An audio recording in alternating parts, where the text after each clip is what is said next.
Hi dears, എല്ലാവരും സേഫായി happy ആയിരിക്കാൻ പ്രാർത്ഥിക്കുന്നു. ഇത് കേട്ടിട്ട് ഒരു ദിവസം എൻ്റെ മോൻ എന്നോട് ചോദിച്ചു, ഉമ്മി ശരിക്കും അങ്ങനെ പ്രാർത്ഥിക്കാറുണ്ടോ എന്ന്. ഈ ഒരു ചോദ്യം ഞാൻ പ്രതീക്ഷിച്ചതുമായിരുന്നു.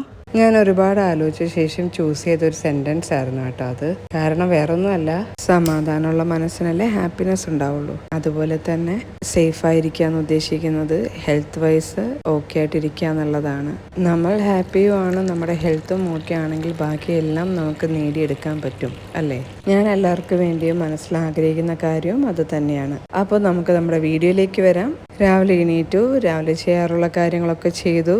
മക്കൾക്ക് സ്കൂളിൽ പോകാൻ വേണ്ടിയിട്ടുള്ള ടിഫിൻ ബോക്സും കാര്യങ്ങളെല്ലാം റെഡിയാക്കി വേഗം റെഡിയായി ഇറങ്ങി. ഇന്ന് ഓഫീസിലേക്കൊന്ന് പോവുകയാണ്. കുറേ ദിവസമായി പോയിട്ട് അങ്ങനെ ഇന്ന് ഞാനും മച്ചായും നൈഫും ഒക്കെ ആയിട്ട് ഇറങ്ങിയതാണ്. നൈഫിൻ്റെ സ്റ്റഡീസൊക്കെ കഴിഞ്ഞപ്പോൾ ഒരു 1 മന്ത് ആയതേ ഉള്ളൂ നാട്ടിൽ വന്നിട്ട്. അതുകൊണ്ടാണ് ഇപ്പോൾ ഇടയ്ക്കിടയ്ക്ക് നൈഫ് ഞങ്ങളുടെ കൂടെ ഉള്ളത്. ഞാൻ വല്ലപ്പോഴും മാത്രമേ ഓഫീസിലേക്ക് പോകാറുള്ളൂ കേട്ടോ. മച്ചാണ് കൂടുതലും പോകുന്നത്. മച്ച നാട്ടിലില്ലാത്ത സമയമാണെങ്കിൽ ഞാൻ ഇടയ്ക്കിടയ്ക്ക് പോവും.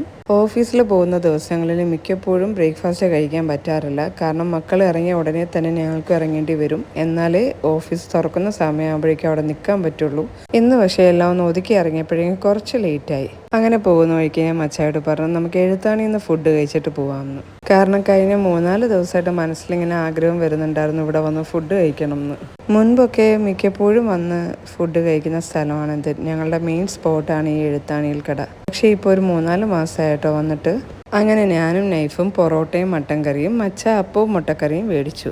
എന്താ പറയുക, വയറും മനസ്സും ഒക്കെ നല്ല രീതിയിൽ അങ്ങ് നിറഞ്ഞു. അതിനു മുമ്പ് സബ്സ്ക്രൈബ് ചെയ്യാതെ ആരെങ്കിലും കാണുന്നുണ്ടെങ്കിൽ ഒന്ന് സബ്സ്ക്രൈബ് ചെയ്തേക്കണേ. സാധാരണ ഇതിൻ്റെ കൂടെ സവാള അരിഞ്ഞതൊക്കെ തരും കേട്ടോ, പക്ഷെ അന്ന് അതുണ്ടായിരുന്നില്ല. പിന്നെ ഞങ്ങളുടെ മെയിൻ ഐറ്റം എന്ന് പറഞ്ഞാൽ ഈ നല്ലിയാണ്. അന്ന് പക്ഷേ എല്ലാം കഴിച്ച് തീരാറായപ്പോഴായിരുന്നു നല്ലി കിട്ടിയത്. അങ്ങനെ അതും 2 കഴിച്ചിട്ട് ഒരു ചായയും കുടിച്ചു. പക്ഷെ കേക്കും മേടിച്ച് ഞങ്ങൾ അവിടെ വിട്ടു.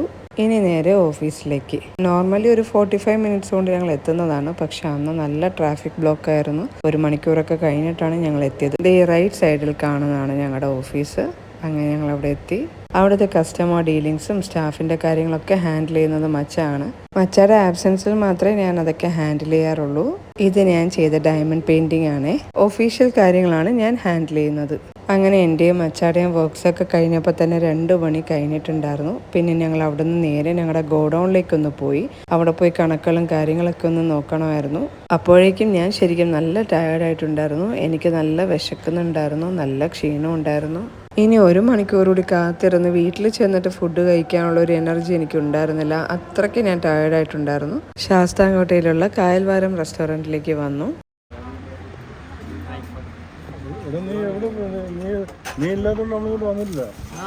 വന്നതാണ് റബിയുൽ. അവൻ ബംഗാളിൽ നിന്ന് വന്നിട്ടുള്ളതാണ്. 3-4 വർഷമായിട്ടുള്ള പരിചയമാണ്. നല്ല പയ്യാണ്. ഞങ്ങളെ കാണുമ്പോഴേക്കും ഓടി വരും കേട്ടോ. ഞങ്ങൾക്ക് സെർവ് ചെയ്യുന്നത് അവനാണ് എപ്പോഴും. ഞങ്ങളിവിടെ മൈനാപ്പള്ളിയിൽ താമസിക്കുന്ന സമയത്ത് ഇടയ്ക്കൊക്കെ ഫുഡ് കഴിക്കാൻ പുറത്തു പോകുമ്പോൾ ഇവിടെ ആയിരുന്നു വരാറുള്ളത് കേട്ടോ. അത്യാവശ്യം നല്ല ഫുഡും കാര്യങ്ങളൊക്കെ തന്നെയാണ് ഇവിടെ ഉള്ളത് കേട്ടോ.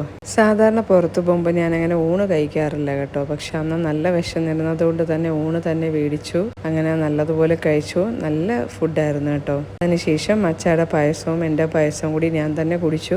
അങ്ങനെ നല്ല വയറൊക്കെ നിറഞ്ഞിട്ട് ഇറങ്ങി വന്ന് കാറിലിരുന്ന് ഞാൻ ഒറ്റ ഉറക്കമായിരുന്നു വീട്ടിലെത്തുന്നത് വരെയും. പിന്നെ വീട്ടിൽ വന്ന ശേഷം വേറെ പ്രത്യേകിച്ചൊന്നും ചെയ്യാനില്ലാത്തത് കൊണ്ട് തന്നെ എനിക്ക് കുറച്ച് ചെടികളൊക്കെ ഒന്ന് അറേഞ്ച് ചെയ്യാനുണ്ടായിരുന്നു. എൻ്റെ ബാൽക്കണി ഒന്ന് റീസെറ്റ് ചെയ്യുന്നതിന് വേണ്ടിയിട്ട് അതിന് പറ്റിയ ചെടികളൊക്കെ എൻ്റെ മുറ്റത്ത് നിന്ന് തന്നെ എടുത്ത് എല്ലാം ഒന്ന് അറേഞ്ച് ചെയ്ത് വെച്ചു.